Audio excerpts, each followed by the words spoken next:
Hello, नमस्कार, आदाब, सत श्री अकाल और अस्सलाम वालेकुम। मैं हूं मोहम्मद अहमद काज़मी, लेकर आया हूं आपका पसंदीदा कार्यक्रम नज़र दुनिया पर। हालिया इजराइल फ़िलिस्तीन जंग के बाद इजराइल अपने तरीके से सियासी फ़ायदे नुकसान को समझकर बयानात दे रहा है, लेकिन ये हकीकत है कि जंगबंदी इजराइल के कहने पर मिस्र के मीडिएशन से और इजरायली सिक्योरिटी कैबिनेट के ज़रिए बिना शर्त कबूल किए जाने पर शुरू हुई थी। दूसरी तरफ जिस मर्दानगी का मुजाहरा हमास के लीडर कर रहे हैं वो गैर मामूली है।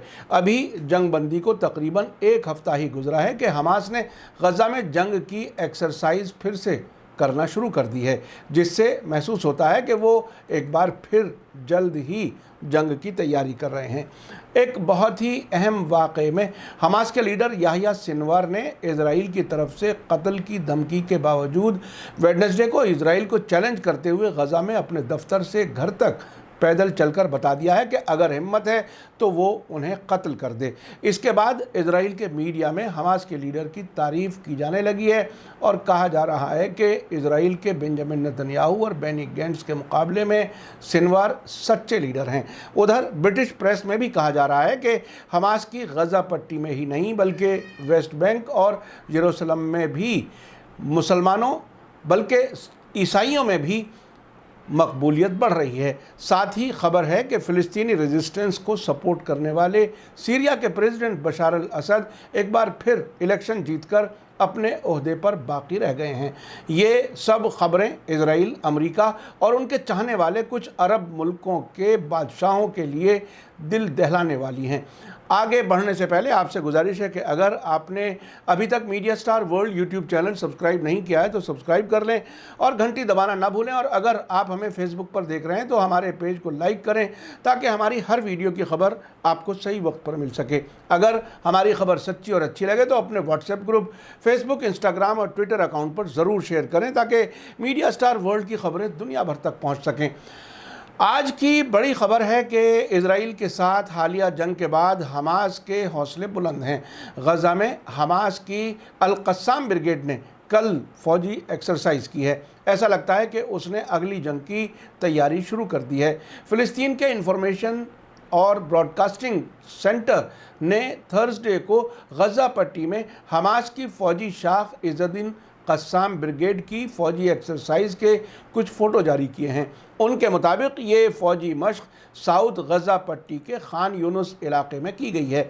इससे पहले अल-क़स्साम ब्रिगेड ने गैर कानूनी कब्ज़ा करने वाले इजराइलियों से मुकाबले के फ़िलिस्तीनी रेजिस्टेंस के पुख्ता इरादे पर ज़ोर देते हुए कहा था कि अगर इजराइल ने गैर कानूनी तरीके से कब्ज़ा किए हुए बैतुल मुक़द्दस यानी यरूशलेम में अपने क्राइम्स बंद नहीं किए तो उसे रेजिस्टेंस ग्रुप्स की जवाबी कार्रवाई का इंतज़ार करना चाहिए।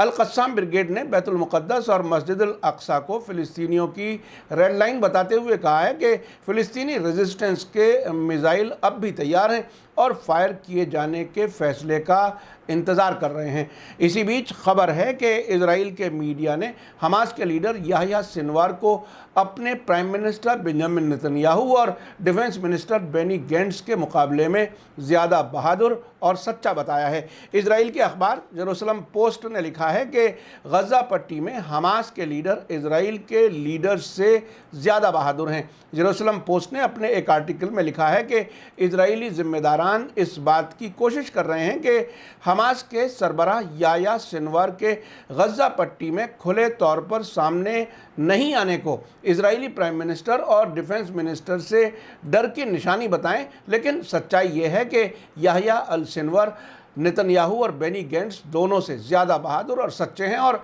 इसीलिए उन्हें इतना ज़्यादा सपोर्ट हासिल है। आपको याद दिला दूं कि इजराइल के डिफेंस मिनिस्टर बेनी गैंट्स ने हाल ही में कहा था कि वे गज़ा पट्टी में हमास के लीडर याह्या सिनवार और हमास की फ़ौजी शाख के सरबराह मोहम्मद ज़ैफ़ का कत्ल करना चाहते हैं। फ़िलिस्तीनी सोर्सेज के मुताबिक याह्या सिनवार ने वेडनेसडे को प्रेस कॉन्फ्रेंस के दौरान इस सवाल के जवाब में कि वे इजरायली डिफेंस मिनिस्टर की धमकी से डरते हैं या नहीं, उन्होंने कहा था कि वे बिल्कुल नहीं चाहते कि उन्हें हार्ट अटैक या कोरोना वायरस की वजह से मौत आए, बल्कि वे चाहते हैं कि इजराइल के जंगी जहाज़ों के हमले से मारे जाएं।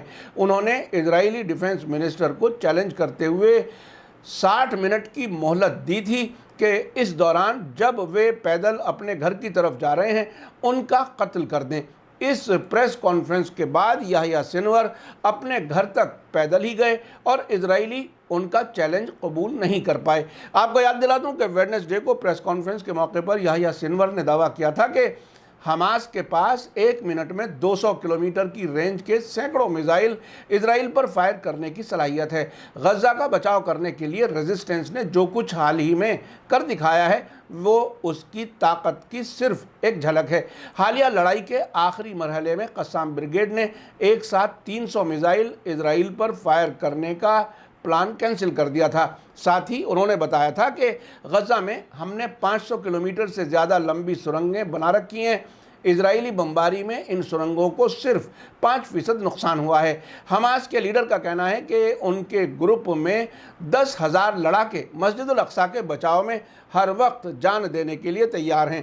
اسی بیچ لندن کے اخبار انڈیپینڈنٹ نے ویسٹ بینک کے رام اللہ شہر سے رپورٹ دی ہے کہ حماس نے فتح گروپ سے بالکل الگ راستے پر چلتے ہوئے اسرائیل سے ٹکرانے کا فیصلہ کیا تو اسے غزہ پٹی میں ہی نہیں بلکہ فتح کے گڑھ مانے جانے والے رام اللہ شہر میں، وہ بھی صرف مسلمانوں میں نہیں بلکہ عیسائیوں کے بیچ بھی زوردار سپورٹ حاصل ہو رہا ہے۔ فتح گروپ فلسطین کے منافق لیڈر جسے امریکہ اور اسرائیل نے پریزیڈنٹ بنا رکھا ہے محمود عباس کے گروپ سے جانا جاتا ہے، جنہوں نے اسرائیل کے سامنے سرنڈر کیا ہوا ہے۔ برٹش اخبار انڈیپینڈنٹ کے رپورٹر نے رام اللہ سے اپنی رپورٹ میں کہا ہے کہ سمیر اوز نام کا جوان منارہ اسکوائر پر کھڑا نظر آیا، وہاں اور بھی جوان تھے۔ میں نے ان کے بیچ جا کر بات چیت میں حصہ لیا تو معلوم ہوا کہ سب آنے والے وقت کے بارے میں بہت فکر مند ہیں۔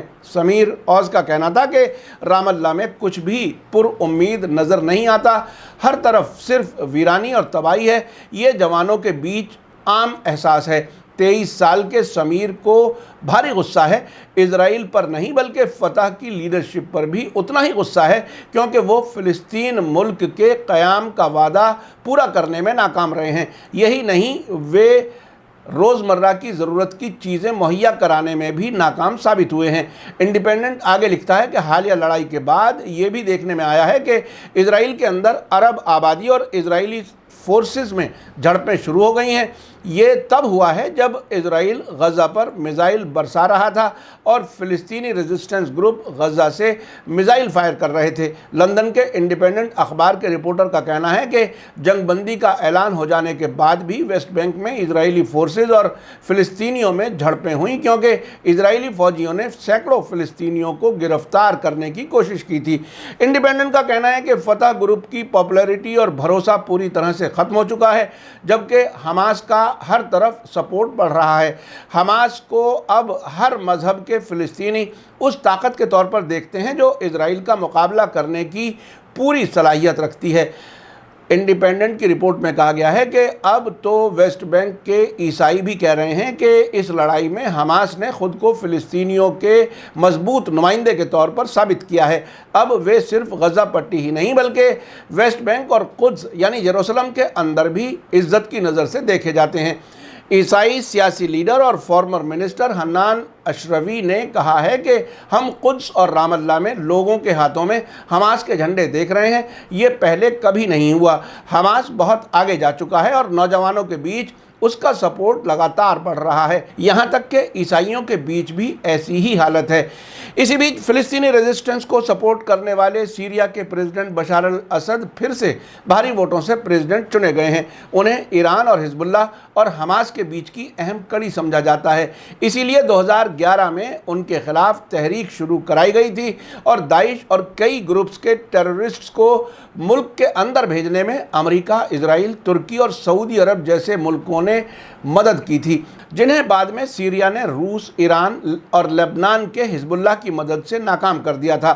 اب سیریا کے دشمنوں نے بشار الاسد سے تعلقات بہتر کرنے کی کوششیں شروع کر دی ہیں۔ کچھ ہی ہفتے پہلے سعودی عرب کے خفیہ محکمے کے سربراہ نے دمشق کا دورہ کیا تھا۔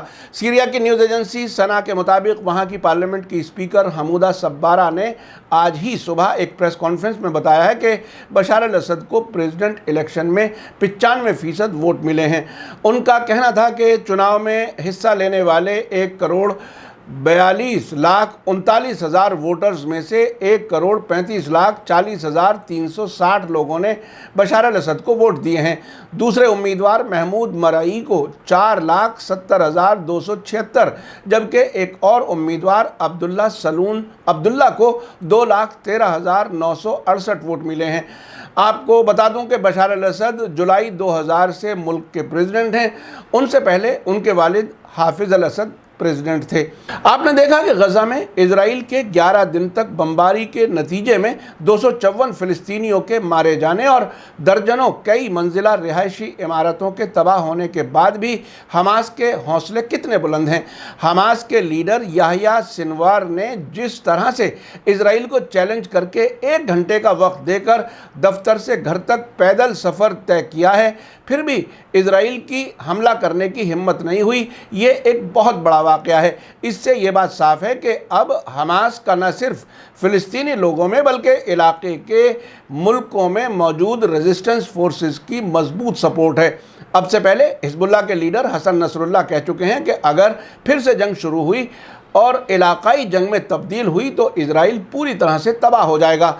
हमास लीडर्स को इजराइल में भी बहादुर और सच्चा लीडर समझा जा रहा है और उनकी पॉपुलैरिटी न सिर्फ गजा बल्कि वेस्ट बैंक और जेरूसलम में भी बढ़ रही है। ऐसा लगता है कि अब हमास से टक्कर लेने के लिए इजराइल में हिम्मत नहीं है। मीडिया स्टार वर्ल्ड लगातार नज़र रखे हुए है। जैसे जैसे हालात बदलेंगे हम आपको अपडेट करते रहेंगे। आखिर में आप बताइए कि मौजूदा हालात में इजराइल की खामोशी को आप किस तरह से देख रहे हैं? ये डर है या कोई साजिश? आप अपनी राय कमेंट्स में लिख सकते हैं। इसी के साथ मुझे दीजिए इजाज़त। आज का एपिसोड कैसा लगा कमेंट्स में ज़रूर लिखें। थैंक यू, धन्यवाद, शुक्रिया। जय भारत, जय हिंद। मीडिया स्टार वर्ल्ड के और वीडियो देखने के लिए हमारे चैनल को सब्सक्राइब करें और सीधे नोटिफिकेशन पाने के लिए बेल आइकन दबाएं। और अगर हमारी खबर सच्ची और अच्छी लगे तो अपने व्हाट्सएप, इंस्टाग्राम, फेसबुक और ट्विटर अकाउंट पर ज़रूर शेयर करें।